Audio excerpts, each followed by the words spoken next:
Creative modes in video games are incredible. I mean, come on, we all know this. Whether it's making sick beats in Mario Paint on the SNES, or typing in /give4664 to blow up some mountains in that little indie sandbox game no one's ever heard of, most people who play video games have had some experience with user-driven content. Practically every PC game now has a modding community, and Nintendo's just releasing games that are $60 level editors so that people who buy it are the ones making the game instead of the developers.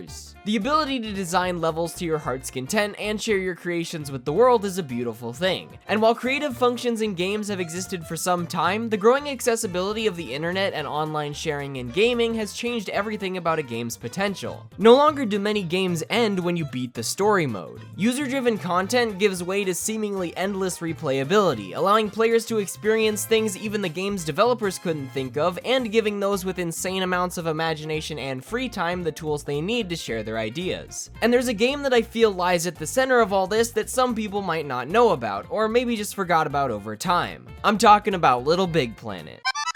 I mean, it was kind of obvious, because you saw it in the title. The first time I saw a trailer for this game back when it released in 2008, it felt revolutionary based on its concept alone. The opportunity to own a game with millions of levels was too much for my dumb kid brain to process. While relying on a community to develop the majority of a game's content may have seemed like a gamble, Media Molecule took their time to make sure the tools they developed didn't go to waste. They built an enjoyable story mode to warrant a purchase on its own, and created said story experience as a way to lift the player up on their shoulders and go, hey, you see all this? You can make this. Whoa! So being the savant I was, I used the game's limitless potential to attach really big rockets to a piece of sponge and fly around the map. Ah, fuck, I forgot to add controls! With its enchanting homemade aesthetic and diverse range of music that I can't use in this video because it's all copyrighted, LittleBigPlanet established itself as something fresh, something different. Each time I took control of that little sack dude, put his hands on that oversized PS3 controller, and browsed the near endless supply of levels with my friends, it was like a whole new game.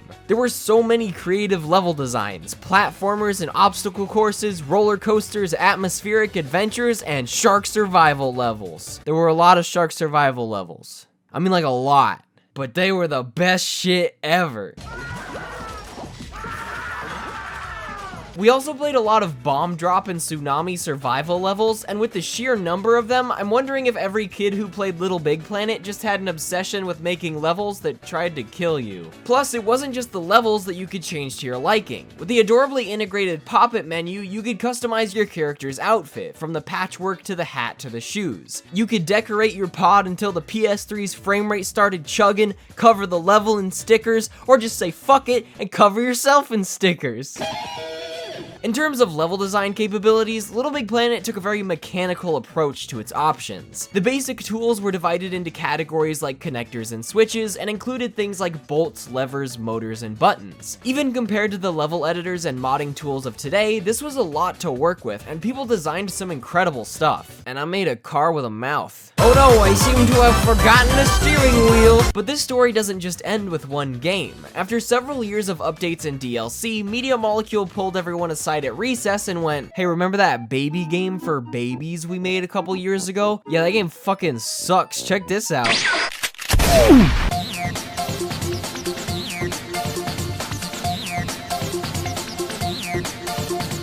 LittleBigPlanet 2 expanded the creative options of the original game in so many ways without losing the unique feel of its predecessor. Media Molecule even stated in several interviews that they didn't want to damage the content or audience of LittleBigPlanet, so all of the original game's levels remained playable in the sequel. The story mode was vastly improved and expanded compared to the first game, and again made LittleBigPlanet 2 worth the purchase. All the stuff they added in this one was almost too much for 12-year-old me to handle. Grappling hooks and fully controllable vehicles and programmable computers and robots, and it was so good.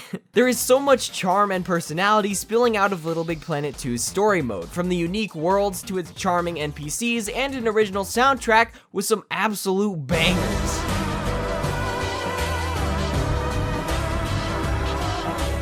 Also, Sleepyhead by Passion Pit is on there, but I can't play that one in the video because of copyright. Okay, moving on. LittleBigPlanet 2 is where I feel the community was really able to show its potential. With a dedicated website for sharing levels and the ability to develop entire games instead of just platformers, this online world was a sight to behold. If you equated the creative potential of the original LittleBigPlanet to a stale potato chip under your desk, LittleBigPlanet 2 is like a 21-course meal at a 5-star restaurant. People spent months making absolutely hilarious and incredible levels. Playable creepypastas, straight-up soccer and mini-golf, multiplayer battle minigames, wolf simulators, puzzle platformers with entirely player-developed mechanics like double jumps and wall jumps, and of course, more bomb drop levels, but this time they had power-ups. The most played level in all of LittleBigPlanet 2 drops you off in a lobby playing LMFAO's Sexy and I Know It, recorded with what sounds like a microphone smothered by a pillow before inserting you and your friend into janky controllable Mortal Kombat robots. I couldn't make this shit up if I tried. It's too perfect. There were so many incredible features in LittleBigPlanet 2 that I'm pretty sure my friends and I spent the same amount of time messing around in creative mode as we did playing actual levels. Once young me figured out that you could turn anything into an anti-gravity flying machine, that big banana would never be the same again. And finally, I just want to point out that one of the story worlds is called the Factory of a Better Tomorrow and revolves around needing to work with other robots to reach the goal, not to mention that it contains imagery of red fists, inspirational posters, and the word comrades. Pack it up, boys! We found the communism game! I don't want to completely ignore LittleBigPlanet 3, but it had a different developer, and I didn't really play it at all, so I have no fond memories of the game, but maybe I should check it out.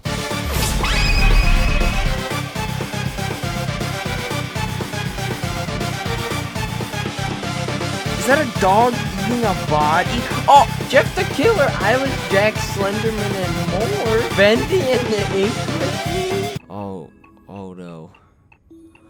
Oh no. I don't like this one.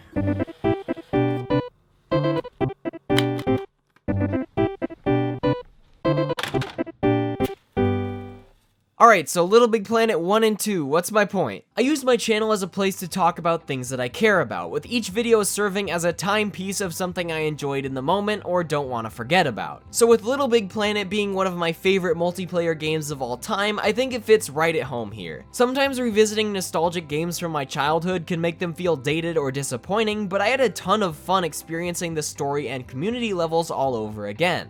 I didn't really make levels when I was a kid, but I did find one obstacle course that I probably poured hours and hours into after school one day, and playing it gave me an incredibly comforting feeling. Flying through my old creative rooms filled with cars, death machines, and flying bananas while a MIDI of Fireflies by Owl City played in the background took me back to a simpler time. If you have any specific memories of playing LittleBigPlanet, let me know in the comments, and I hope you enjoyed my video. While Media Molecule has moved on to developing even greater creative tools with the release of Dreams, LittleBigPlanet will always hold a special place in my heart.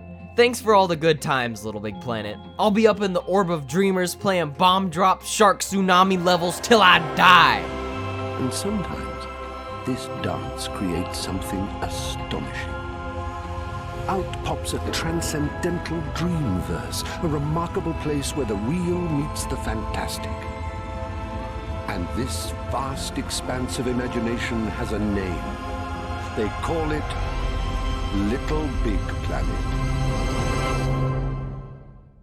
Hey there, welcome to the outro credits screen. This is where I do the thing where I shout out all the new people on my Patreon, so thank you to Martin Silva and everyone else for the continued support. It really means a lot. And if you want to check it out yourself, the Patreon link is in the description. It's always there, and you should click on it. Alright, that's all for now. See you soon. Bye.